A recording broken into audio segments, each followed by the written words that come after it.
பள்ளிகளுக்கு வழங்கப்படும் சத்துணவு மூட்டைகளில் சேதம் அல்லது எடை குறைவு இருந்தால் 24 மணி நேரத்திற்குள் மாற்றி வழங்கப்படும் என தமிழ்நாடு கோழிப்பண்ணையாளர்கள் சங்கம் தெரிவித்துள்ளது. நாமக்கல்லில் நடைபெற்ற கோழிப்பண்ணை தொழில் தொடர்பான கருத்தரங்கில் தமிழ்நாடு கோழிப்பண்ணையாளர்கள் சங்க தலைவர் சிங்கராஜ் பங்கேற்றார். பின்னர் செய்தியாளர்களிடம் பேசிய அவர், பள்ளிகளுக்கு தினமும் சுமார் 55 லட்சம் சத்துணவு முட்டைகள் விநியோகிக்கப்படுவதாக தெரிவித்தார்.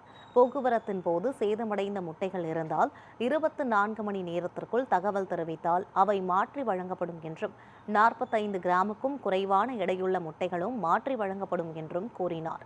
மேலும் ஈரான் போரால் காரணமாக முட்டை ஏற்றுமதி சுமார் 10% குறைந்துள்ளதாக தெரிவித்தார்.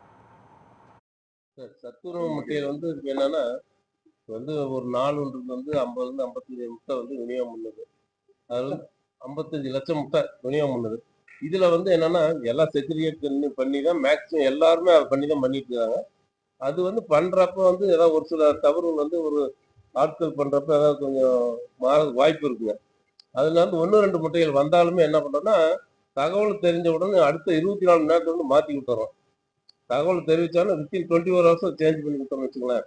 அதே மாதிரி இது எளிதில் பிரிசிபிள் குட்ஸுங்க.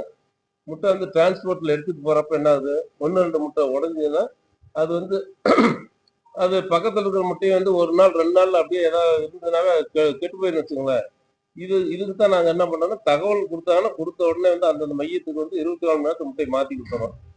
இதுல எல்லாம் எந்த இதுவும் கிடையாது. இதுதான் நாங்க இதுவரை காலங்காலமா பண்ணிட்டு இருக்கிறது, அதான் வச்சுங்களேன்.